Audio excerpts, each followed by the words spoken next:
El remanente de Israel. Un estudio de Romanos capítulo 11, versículos del 1 al 36.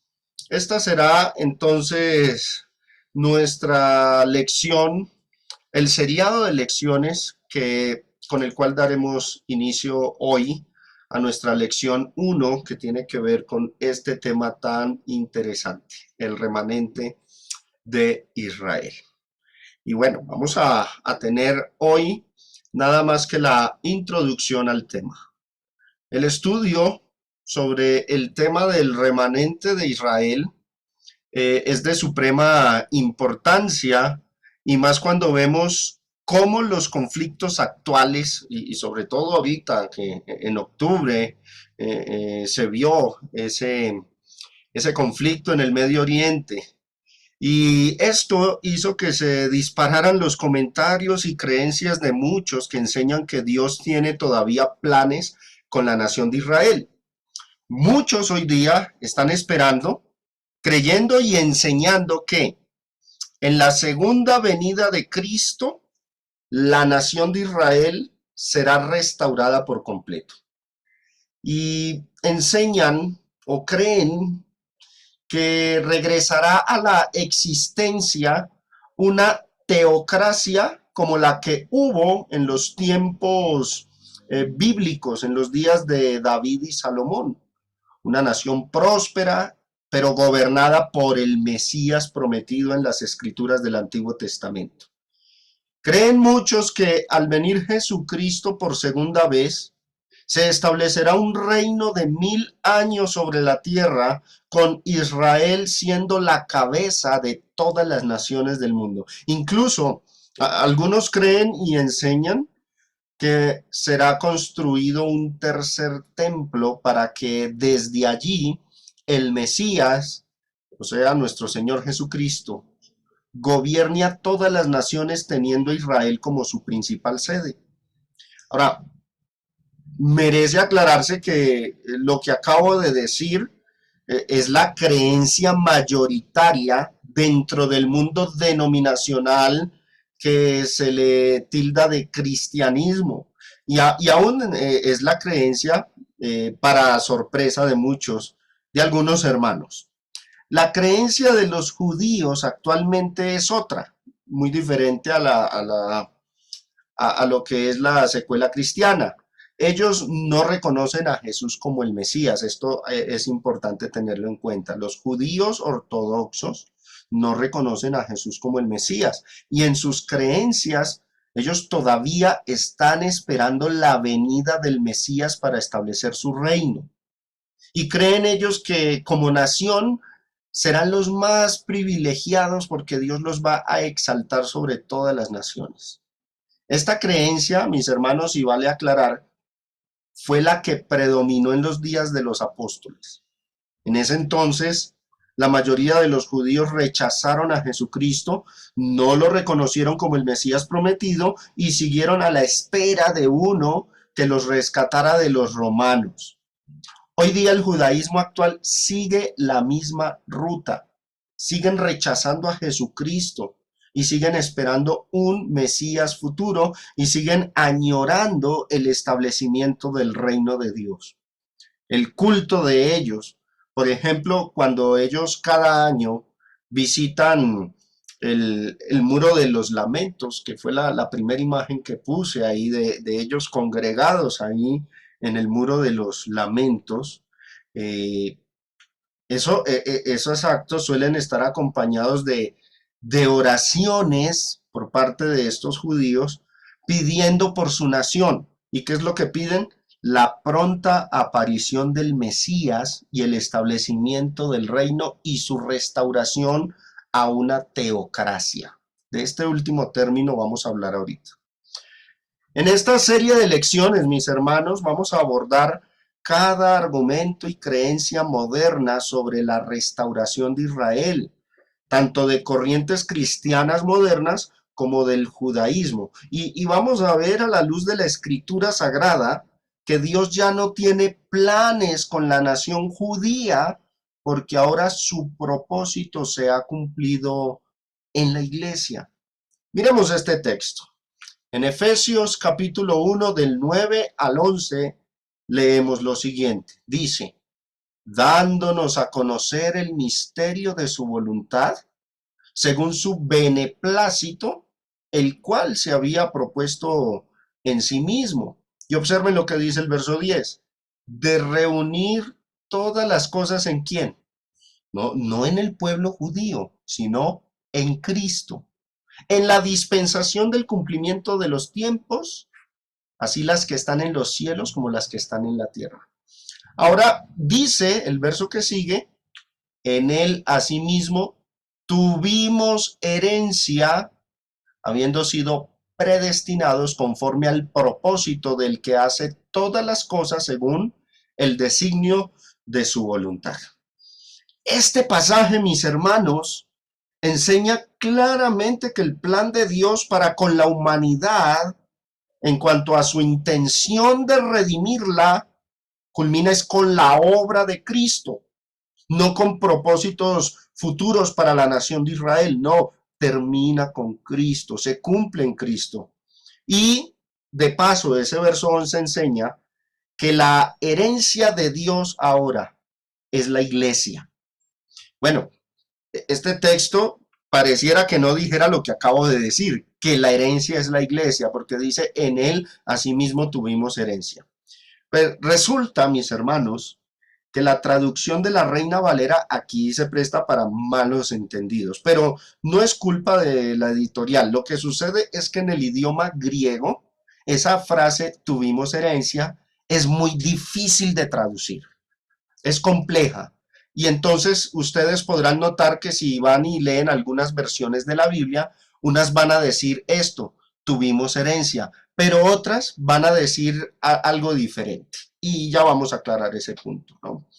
Entonces, miremos este comentario para que aclaremos este dilema de una vez.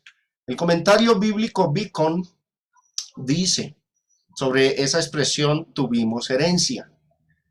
El verbo cleró, que es ese herencia, cleró, tuvimos herencia, significa básicamente el escoger por suerte. O sea, si se hiciese una traducción literal de esa frase, debería quedar escoger por suerte o escogidos por suerte. Sin embargo, dice aquí, el concepto de suerte desapareció con el paso del tiempo. O sea, ese no era el uso que se le daba a la expresión clero en los tiempos de los apóstoles. Y el pensamiento es esencialmente el que aparece frecuentemente en el Antiguo Testamento cuando se habla de Israel como la porción o la heredad de Dios. Ahora, dice aquí, siendo así las cosas, una mejor traducción sería esta. Fuimos hechos una herencia. No tanto tuvimos herencia, sino fuimos hechos una herencia. Es como sucede también con el libro de Apocalipsis capítulo 1, verso 6, que unas versiones dicen que hemos sido hechos un reino y otra que recibimos un reino.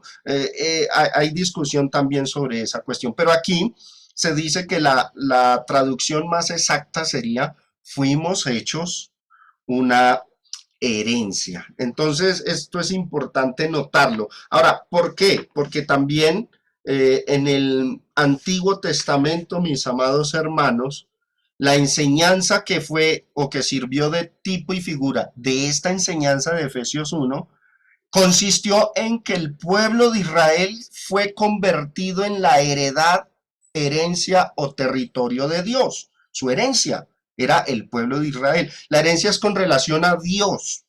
No tanto que el pueblo recibiera una herencia, sino que el pueblo mismo era la herencia o heredad de Dios. Quiero que miremos la enseñanza en el Antiguo Testamento al respecto. Por ejemplo, en Deuteronomio 9:29 leemos, y ellos son tu pueblo y tu heredad, que sacaste con tu gran poder y con tu brazo extendido.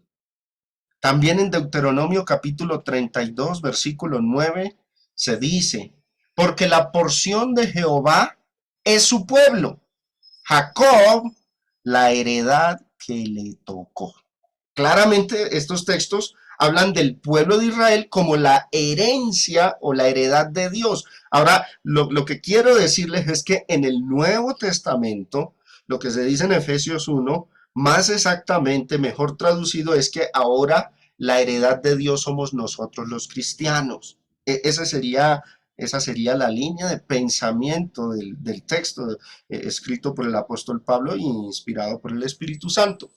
También hay muchos textos que abundan en esta idea. Vamos a citar otro. Zacarías capítulo 2, verso 12 dice, y Jehová poseerá a Judá su heredad en la tierra santa y escogerá aún a Jerusalén.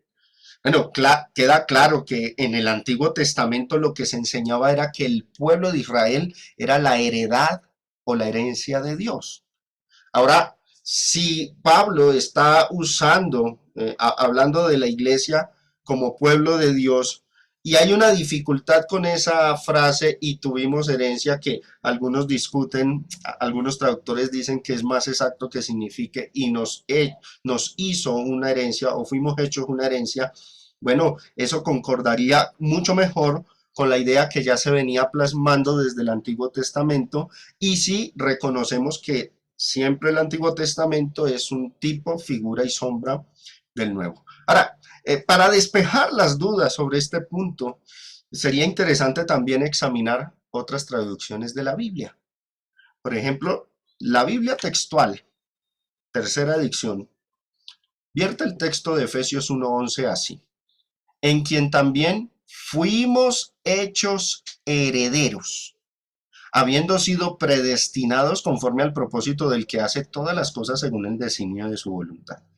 Fuimos hechos herederos. Bueno, el término heredero se dice, bueno, en el comentario que vimos ahorita, que quedaría mejor traducido, fuimos hechos una herencia de Dios. Esa sería la traducción más exacta. De hecho, hermanos, cuando ustedes esta frase que está resaltada aquí, que en la versión Reina Valera se traduce tuvimos herencia, la leemos, por ejemplo, en la Biblia de las Américas. Ahí suele haber en la Biblia de las Américas, que tienen notas al margen, suele haber una referencia que dice lo siguiente. La Biblia de las Américas pone una nota al margen diciendo que una traducción alternativa es fuimos hechos una herencia. Nuestro querido hermano Wayne Partain en sus comentarios sobre Efesios también hace el énfasis sobre este punto. Por eso otras versiones de la Biblia latinoamericana, vierte el texto así.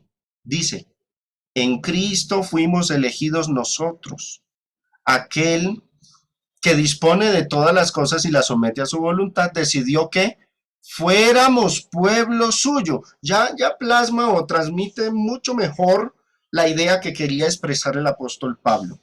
Esta es la Biblia latinoamericana. Otra versión, traducción, lenguaje actual, dice, por medio de Cristo, Dios nos había elegido desde un principio para que fuéramos suyos y recibiéramos todo lo que Él había prometido. Así lo había decidido Dios, quien siempre lleva a cabo sus planes. Noten esta versión, para no complicarse con el asunto de la traducción, plasmó ambas ideas. La primera, la que algunos dicen es la traducción más exacta, para que fuéramos suyos o para que fuéramos su heredad, su herencia. Pero también plasmó la idea que transmite la Reina Valera, y recibiéramos todo lo que él había prometido o tuviésemos nosotros una herencia. Dejaron ambas ideas plasmadas en esta traducción lenguaje actual. A veces algunas traducciones hacen eso para evitar esas complicaciones de traducir solamente de una manera el texto sagrado. Pero la idea principal, hermanos, es que el énfasis o el enfoque de Dios está es con la iglesia, no con la nación de Israel. Ese es el punto principal. El pueblo de Dios ahorita somos nosotros, su iglesia, no la nación de Israel. Eso es el principio que se transmite en Efesios capítulo 1. Otro pasaje que muestra claramente que el plan de Dios culmina con su iglesia es Efesios capítulo 3 del 9 al 11. Vamos a leerlo. Dice, y de aclarar a todos cuál sea la dispensación del misterio escondido desde los siglos en Dios, que creó todas las cosas. Habla de un misterio que estaba escondido desde los siglos, o sea, desde antes de la fundación del mundo, que creó todas las cosas, dice. Luego, el versículo 10 dice, para que la multiforme sabiduría de Dios sea ahora dada a conocer por medio de la iglesia a los principados y potestades en los lugares celestiales. Y dice al final que todo esto es conforme al propósito eterno que hizo en Cristo Jesús, nuestro Señor. Nótese que se habla del misterio escondido desde los siglos, o sea, desde antes de la fundación del mundo, dice el contexto, y se da a conocer por medio de la iglesia. Y este es el propósito eterno de Dios en Cristo. No hay más planes adicionales, mis hermanos. La iglesia es la culminación del plan de Dios, no la nación de Israel hacia un futuro indeterminado. El orden en que vamos a estudiar este seriado, vamos a tener un orden en este seriado, va a ser el siguiente. Primero vamos a hacer un análisis exegético, vamos a interpretar todo el capítulo 11 de la carta, versículo por versículo, como ya estamos acostumbrados con las lecciones que les comparto. En la medida que hagamos este análisis, vamos a ir indagando también el error doctrinal que suele enseñarse por parte de muchos y lo vamos a ir refutando punto por punto con mucha claridad para que ustedes vayan tomando nota. Y finalmente vamos a dedicar una lección para hablar de la naturaleza del conflicto actual hoy entre Israel y Palestina, mostrando que ese conflicto nada tiene que ver con cuestiones bíblicas ni con planes divinos, sino que es netamente un conflicto humano, que no cuenta con la intervención de parte de Dios para nada, ni tiene nada que ver con los propósitos divinos como algunos por ahí están enseñando. Quiero en este resto de tiempo, mis amados hermanos, que nos familiaricemos con algunos términos. Vamos a hacer una familiarización de términos para que en el resto de nuestras lecciones los tengamos presentes en nuestra mente y no haya incertidumbres por esto, ¿no? Antes de entrar en materia de interpretación, es importante que nosotros nos familiaricemos con ciertos términos o conceptos que en el recorrido de esta serie vamos a estar voy a estar mencionando a menudo. Y es importante aclarar que estos términos no son palabras que aparecen en la Biblia, pero son conceptos que ayudan a definir una idea, una enseñanza o doctrina bíblica. Por ejemplo, les voy a poner un ejemplo. Nosotros al hablar del Dios de la Biblia, de su naturaleza, de su esencia, ¿cuál es el término que solemos usar? Trinidad. Hablamos de él como una Trinidad. Eso es un concepto que nos ayuda a definir nuestra creencia acerca de Dios. Ahora, esa palabra no está en la Biblia, pero es un concepto que emerge de la Biblia. Esto es importante. No quiere decir, no es correcto pensar que usar conceptos porque en tantas y cuantas palabras no estén en la Biblia, entonces que sea errado hablar de esa forma. No, nosotros podemos usar conceptos. También usamos nosotros más conceptos a veces para hablar de ciertos temas, ¿no? Por ejemplo, cuando hablamos o estudiamos la naturaleza y obra de la iglesia, utilizamos los términos iglesia universal e iglesia local. Si buscamos en la Biblia, esos términos no están. La Biblia no habla de la iglesia universal así en tantas y cuantas palabras, ni tampoco utiliza la expresión iglesia local. Son expresiones que no están en la Biblia, pero son conceptos que definen o expresan con claridad la enseñanza que sí muestra la Biblia respecto a la naturaleza y obra de la iglesia. Entonces, nosotros en este seriado de lecciones vamos a usar unos conceptos seguidos. A menudo los vamos a estar usando y quiero que ustedes los tengan bien claros en sus mentes para que cuando yo los mencione más adelante no hayan confusiones o nos quedemos ahí con el entendimiento nublado porque de pronto no sabemos qué significa. El primer concepto del que vamos a hablar, que vamos a usar es este término: teocracia. Esta palabra, según el diccionario teológico ilustrado, dice, este vocablo viene del griego teos, que significa Dios, y kratos, soberanía, señorío, dominio. Por lo tanto, una teocracia es una sociedad de la que Dios es el soberano, una nación de la que Dios es el gobernante. La única teocracia que ha existido es la de Israel en el Antiguo Testamento.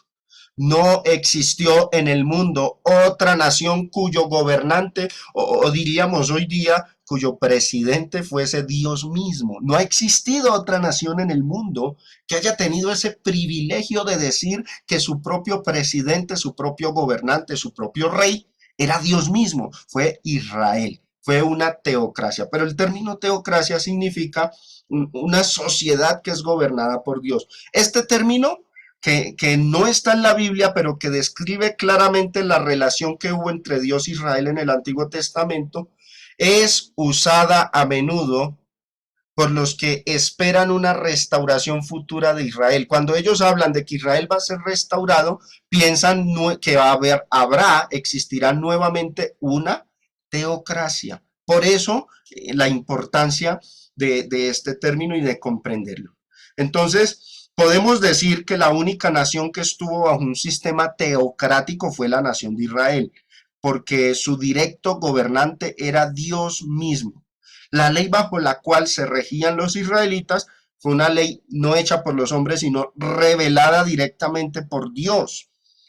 Los que creen en la restauración futura de Israel, lo que esperan es que el país de Israel sea nuevamente una teocracia, donde ellos piensan que al venir Cristo por segunda vez, él mismo se va a instaurar en la tierra como el supremo gobernador o rey de esa nación de Israel, y dicen que su reinado va a durar 1000 años sobre la tierra. Entonces, sí es importante tener presente este término. Otro concepto, vamos a familiarizarnos con un segundo concepto que a menudo también lo voy a estar nombrando en este seriado de lecciones. Y algunos de ustedes sé que lo tienen muy presente en sus mentes ya. Premilenialismo. ¿Qué es el premilenialismo?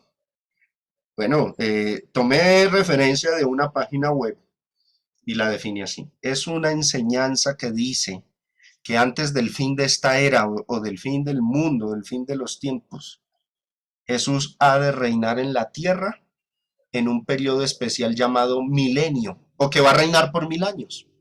Este modelo de interpretación tiene sus marcados aspectos y variaciones.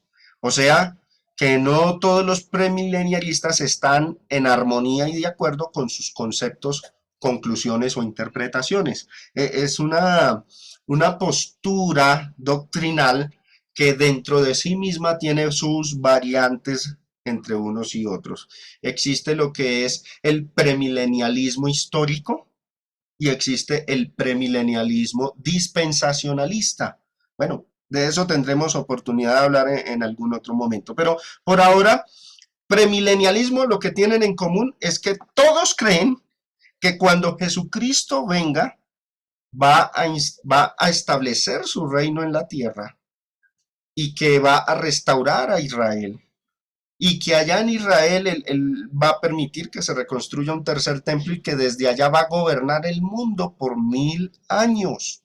Algunos incluso hablan de ese mundo como un paraíso en la tierra. Creen que va a haber un reino de paz y que la muerte quedará abrogada, nadie se va a morir durante esos 1000 años Y bueno, hay muchas ideas y variantes sobre la cuestión del premilenialismo. Estos, hermanos, teocracia y premilenialismo, son los dos conceptos que quiero que los tengamos bien presentes en nuestra mente porque son palabras, son expresiones que voy a estar usando a menudo a lo largo de esta serie. Entonces, el panorama doctrinal de los premilenialistas es el siguiente. Cristo volverá, establecerá un reino de 1000 años y este reino será visible, físico, terrenal, político, gobernado por Jesucristo desde Jerusalén en una Israel restaurada como nación.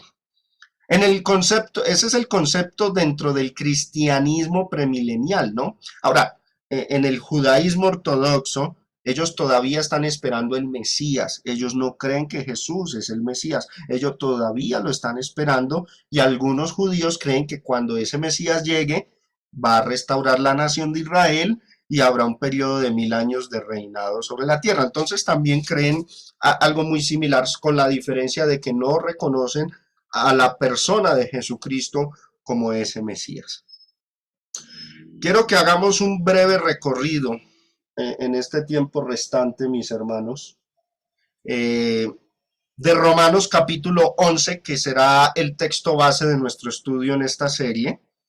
Y vamos a mirar algunas porciones que son las que se prestan para las malas interpretaciones. Porciones que se prestan para malas interpretaciones. Y mucho de la errónea creencia sobre una futura restauración de Israel como nación teocrática se debe a la mala interpretación que existe del capítulo 11 de la carta a los romanos, donde el apóstol Pablo habla de una posible restauración de Israel, oído, de una posible restauración de Israel. El apóstol Pablo allí habla de la salvación de un remanente judío y de ahí se desprenden todas estas ideas que hasta el son de hoy muchos siguen pregonando. Varios versículos de Romanos capítulo 11 son los que se han prestado para malos entendidos y quiero que los observemos en este resto de tiempo. El primero es el versículo 1, Romanos 11:1, que dice, digo pues, ¿ha desechado Dios a su pueblo? Le dice Pablo a los cristianos gentiles en Roma, porque los cristianos gentiles en Roma estaban pensando que Dios había desechado al pueblo de Israel por completo. Y les pregunta Pablo, digo pues, ¿ha desechado Dios a su pueblo? Y responde el mismo Pablo, en ninguna manera, porque también yo soy israelita de la descendencia de Abraham, de la tribu de Benjamín.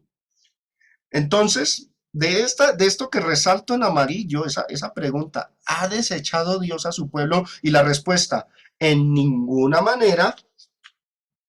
La enseñanza moderna que se está ofreciendo hoy día es que actualmente, en el 2023, ahorita, en estos tiempos, Dios todavía tiene planes para el Israel terrenal, porque Pablo dice que Dios no ha desechado a su pueblo. Entonces, ellos creen que aquí Pablo está hablando del Israel de ahorita, del 2023, porque hace Pablo la pregunta, ¿ha desechado Dios a su pueblo? Pablo mismo responde, en ninguna manera. Entonces dicen, miren, este texto dice que Dios no ha desechado a su pueblo, entonces Dios tiene planes para Israel a futuro y están en espera del cumplimiento. Y cuando se desatan estas guerras, estos conflictos con Israel, ahorita que está el conflicto de Palestina con Israel, creen que ya Dios está actuando de alguna u otra manera para llevar a cabo el plan de rescatar a Israel. Entonces, este es un texto que se presta, una porción que se presta para malas interpretaciones y la vamos a resolver más adelante en la medida que hagamos nuestro recorrido por este seriado. El otro versículo es el versículo 5, Romanos 11:5. Así también, miren lo que dice, aún en este tiempo ha quedado un remanente escogido por gracia. De aquí nuestro tema, el título de nuestro tema, el remanente de Israel. El título que ustedes ven ahí arriba. De aquí de este versículo 5. aún en este tiempo ha quedado un remanente escogido por gracia. ¿Cuál es la enseñanza moderna? Bueno, de este pasaje se interpreta que la expresión en este tiempo se refiere a nuestra época, nuestra generación, o sea, ahora en el año 2023. Y luego, al leer la frase que dice, ha quedado un remanente, estos intérpretes premilenialistas aseguran que se trata de los israelitas que están viviendo en el mundo actual, tanto los que viven fuera de Palestina como los que ya han ocupado lo que hoy conocemos como el Estado de Israel. Que esos son un remanente, dicen los premilenialistas. ¿De dónde sacan esa idea? Del versículo 5 que tenemos ahí a la izquierda. El otro texto, Romanos capítulo 11, versículos del 11 al 12. Digo pues, ¿han tropezado los de Israel para que cayesen? En ninguna manera. Pero por su transgresión vino la salvación a los gentiles, para provocarles a celos. Y si su transgresión es la riqueza del mundo y su defección la riqueza de los gentiles, ¿cuánto más su plena restauración?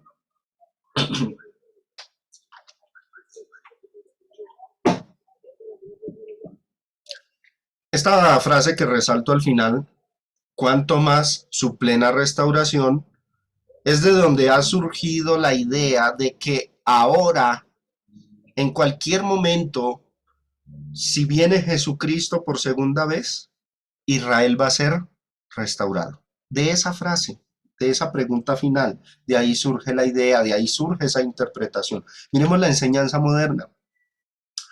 Para los que creen que en la segunda venida de Cristo, Dios va a consolidar a Israel como la sede del reino de Dios, la pregunta que hace Pablo al final, ¿cuánto más su plena restauración? Para ellos significa que se está profetizando y garantizando que el Israel terrenal será restaurado. De ahí es donde surge esa idea de una futura restauración. Otro texto que se presta para malas interpretaciones, Romanos 11:24.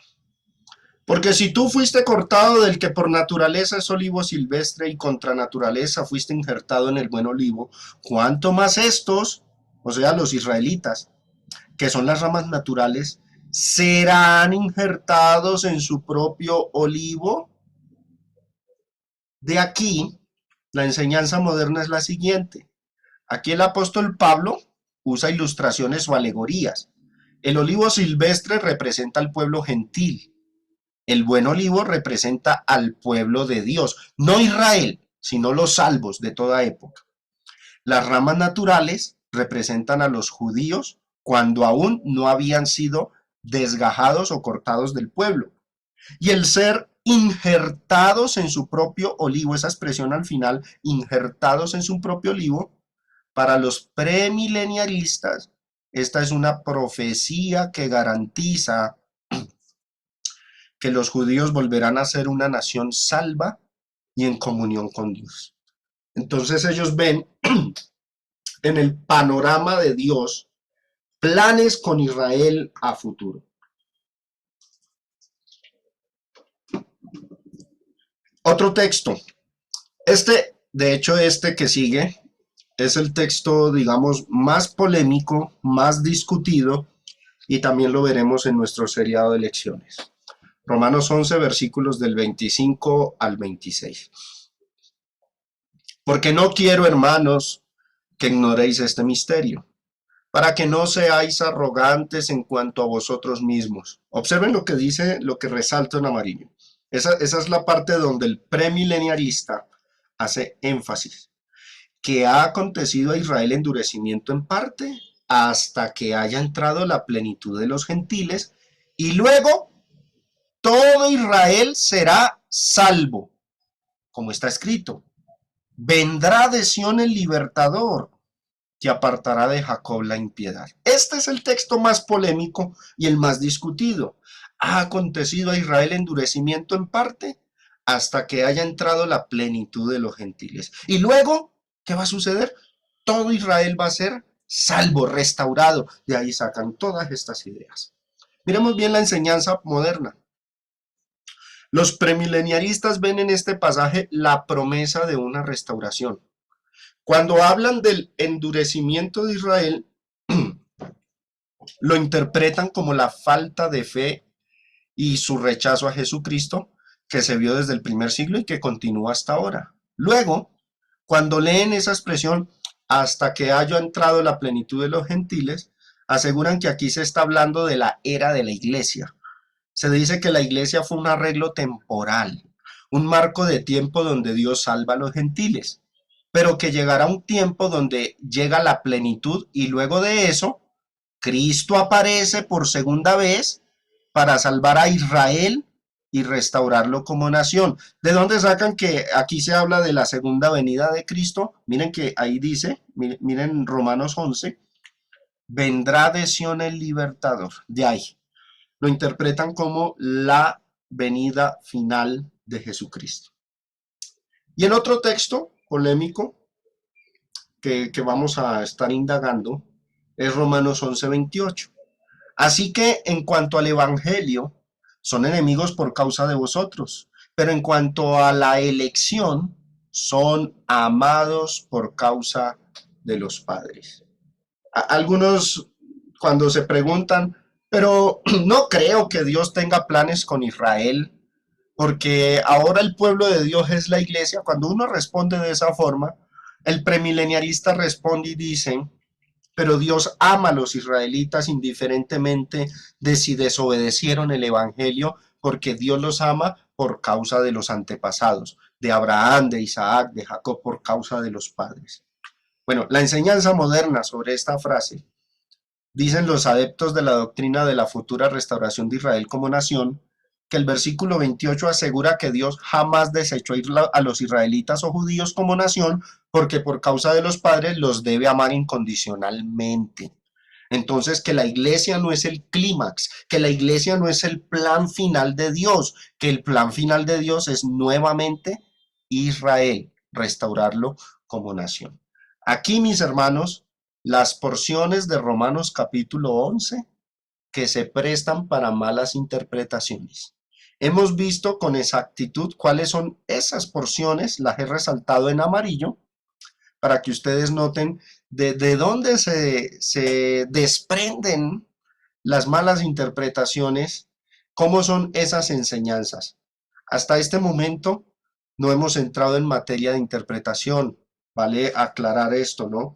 Hasta este momento solamente nos hemos dedicado a observar cómo es desde un panorama general, superficial, la enseñanza del mundo evangélico y religioso hoy día con respecto al capítulo 11 de la carta a los romanos. Entonces, es para que lo tengamos en cuenta. Esto que hemos visto es simplemente una observación de las doctrinas que enseñan los premileniaristas y es apenas un preámbulo a lo que vamos a ver en la serie de lecciones sobre este asunto, el remanente de Israel. Vamos a abordar Romanos capítulo 11, versículos desde el 1 hasta el 36, y vamos a ver con más detalle más adelante algunas interpretaciones disparatadas y vamos a exponer la verdad del caso para al final hablar un poco sobre el conflicto actual de Israel y Palestina y notar y no dejarnos mover, seducir por cualquier comentario que a veces por redes sociales o de parte de otros empiecen empiecen a surgir a raíz de los conflictos actuales, queriéndoles dar a esos conflictos modernos tintes bíblicos e ideas de que Dios tiene todavía planes con la nación de Israel. Gracias por la atención que me prestaron y que el Señor les bendiga grandemente.